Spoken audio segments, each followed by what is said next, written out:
Moises Caicedo has finally decided to extend his stay at Chelsea. He has decided to extend his stay at Chelsea.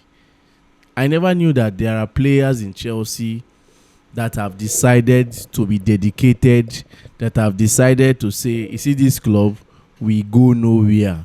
When it is bad, we are with you. And when it is good, we are still going to be with you.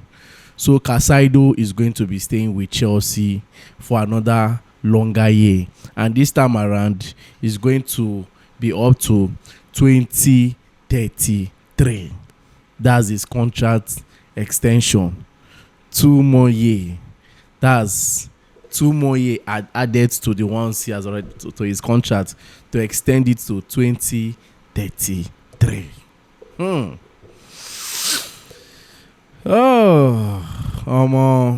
It's crazy. And an improved salary too.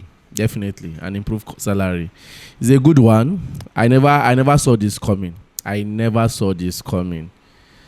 knew that Caicedo mean business when he said that he wants to be a legend of this club. He really mean business.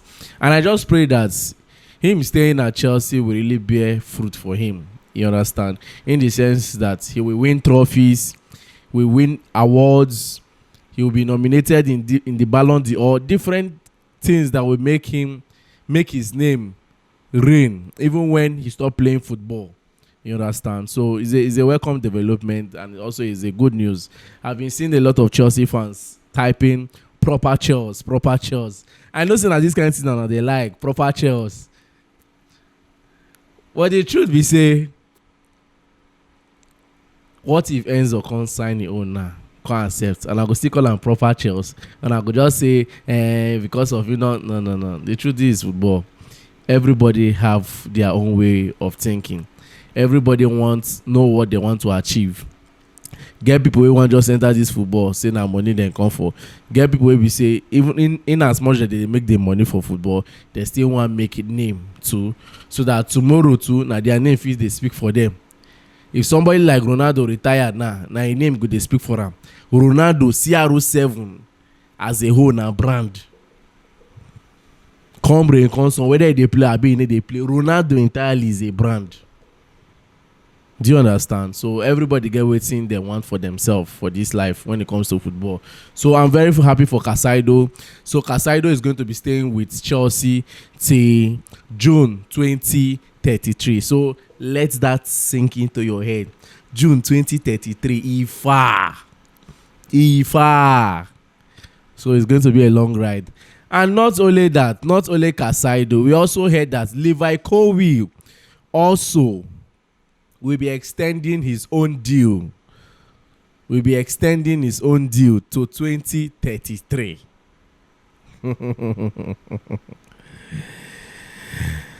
2033. Well, for Colwill own, they are still talking about it. It has not been actualized or verified or confirmed like the Caicedo own, but it's not going to be bad. I can't wait for a player like Colwill to start playing. I can't wait. Though the coach made a statement today during his press conference that he's going to play with the under-21, whether tomorrow or next, he's going to play with them. So definitely, I'm going to tune in to watch Levi Colwill once more. You understand? And definitely, he's saying that one way or the other, he's going to be featured in one of these games then before the Premier League comes to an end, before the season comes to an end. But for me, I've said it. Let them don't rush things for Levi Colwill. Let them don't rush things for him. Even though you play him towards the end of the season, it will not change anything. It will not make him play the World Cup. You understand? Sorry. It will not make him play the World Cup. So, the truth about the matter is that I would just say that Chelsea should just chill.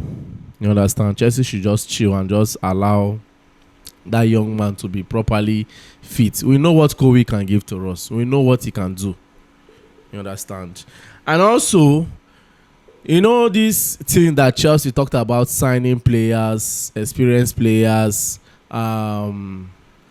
instant impact players. I know a lot of people have not really understand the kind of player Chelsea mean when they say that by this summer transfer that they are going to be signing instant impact players. That they are not going to be signing players that will take time, players that will grow and they will start playing. No. That's when they mean what they mean by instant impact players. They are not talking about experienced players, not the Van Dijk kind of players like all those Bernardo Silva, which all of us are clamoring about. They should bring experience. That they will sign players that will hit the ground running. That they cited an example of Cole Palmer that came from Man City and instantly he started making impact. Those are the kind of players that they will be bringing to the club. Players with similarities of João Pedro, instant impact player. But come to think of it, João Pedro has not been bad. We saw his instant impact during the Club World Cup. We are even seeing his impact in the season. So he has not been bad. So those are the kind of players that Chelsea want to bring into the team when they say they want to sign instant impact players. Players that are young but they are still experienced. You understand? It must not be old. They must not be old. They must not be the Van Dijk States type of players. They must not be 28, 31. I know some of us want those old age that are very good. We want them in the team so that the younger ones can learn from. But these owners are saying they will not go towards that direction. But one thing is certain, they will bring players that will come and play football. Players that will make the club compete for the Champions League, that will make the club compete for domestic trophy and also compete for the Premier League. Well, like I said, I'm not in a haste or I'm not in a hurry to dance to all this PRO stuff. I'm not in a haste for that. My own is that let us watch and see what happened this summer transfer. Because I can't wait to. I can't wait for the summer transfer to come. And not only that, Michael Olise has been named Player of the Week for the UEFA Champions League. He has been named Player of the Week. Definitely, he deserves it. He deserved that Player of the Week for the Champions League. He deserved it. He did very, very well. He was very fantastic in this Champions League this week. Both at Madrid home ground, both in the away home ground, both at their home at Allianz Arena. He was very, very fantastic. I said something yesterday that Olise is better than Lamine Yamal. A lot of people was just... See, everybody have the way they watch football. Everybody have their opinion when it comes to football. I always tell people, one thing I will not do is to short people. I beg. No. You see, one thing about me when it comes to football, I argue to learn. If I say something and somebody argue with me at the comment section, I must find a way to pick something out of that comment. I don't argue blind argument. I don't do argument because of I want to prove a point that me, I am right. It's my own statement that we stand. It's a lie. I don't do like that. Apart from football, other things in life, that is my kind of person. If you tell me that, Mr. Peter, Lamine Yamal is better than Olise, this is the reason, this is this. Inside that your reason, them, I will pick one thing inside. Do you understand? I will pick one thing inside. You understand? So everybody have their opinion. That is why when we are in view center, I tend to be more will I say disappointed when I see people fight in viewing center over football because somebody will tell you that your club is this one says no. When somebody say your club is this, tell me why do you say my club is this? Then you listen to the person, you argue to learn. In as much as you are learning, take his own points, then use his own points, then you can use it against him if you can or if you can. You understand? So but anyhow, football is sweet. And there is nothing when it comes to football is more sweet than when there is banter. Then let me talk about officiating. Throughout this, since last week down to this week, a lot of complaint has been coming out from the angles of officiating, ref not officiating games where down from the Manchester United. Let me use this week. The Manchester United game, people have been saying that red card that was given to Martinez was not a red card. It was not supposed to be a red card. That challenge was not that convincing enough. Even some top Manchester United legends and also top players have talked about it that it was not convincing enough to be given a red card, but the ref has already given the red card. The same thing happened yesterday. Real Madrid, they were saying that officiating was very poor. That red card was not supposed to be a red card. You understand? So throughout this, even Barcelona also said the same thing. Officiating was very, very bad. So please, I don't know. So far, so good. This season, the officiating this season, if I'm to rate it over 100, I'll give it 30% in every sector. Both the Champions League, both the league phase, La Liga, Premier League, everywhere. I'll give it 40 over 100. Their officiating has been very, very poor. They have not been professional. They don't look. They don't give it a second look, as in they don't look things twice. They don't check it. And sometimes I even ask myself, what's the need of VAR? When they don't take a closer look of something before they just give a final verdict. They just stand on they don't even call each other to say, okay, let us look at this thing properly, knowing the intensity of the game. Please, if this is the kind of officiating that I'm seeing this season, and some of these refs that officiated, they are still the same ref that will be officiating in the champion and the World Cup, please, they should be strict with these referees. And these referees, they should know that it's the World Cup. We don't want to see rubbish in the World Cup. We don't want to see rubbish in the World Cup when it comes to officiating.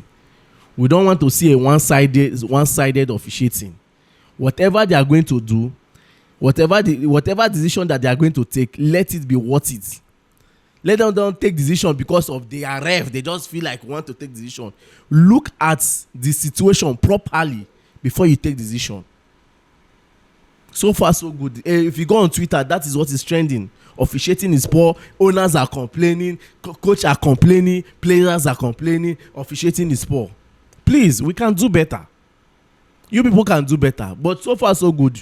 By rating, 40 over 100. Officiating this season has been very, very poor. Then let me talk about players that I believe that next season might rise in Chelsea. Though we'll do this conversation in a very large way, in a large family. Players that will rise in Chelsea. You see, Jorge. I know that we are yet to see the best of that young man. We are yet to see the kind of character he possessed while he was in Ajax. But I can tell you for free that come next season, you will see something about Hatu. Already, they show the glimpse of him. They show character. They show character. Hatu go play ball. You see Jorge Hatu, he go play ball. You see this guy, Estevao. Estevao is another character. Estevao go play ball. They show for him body. They show. You see Romeo Lavia, if he's not injured before the season comes to an end, come next season, Lavia, don't worry, he go ball. This other guy, Josh Achipong, if the club is not ready to sell him, and if they are not ready to loan him out, and they still want to keep him in the club, and if they are ready to involve him in games, definitely you will see the best side of that young boy. But if they loan him too, you will see the best side of him on loan. But I pray let them loan him within the circumference of the Premier League. That boy is going to be something else. I see why Chelsea is not paying attention. Is not even opening their ears. They are not even opening their doors to any club that is coming in for Josh Achempong. It's going to be very, very good. That guy is going to be very, very good. You see these players that I've mentioned, expect something good from them next season. Something good from them. You can as well add your own at the comment section.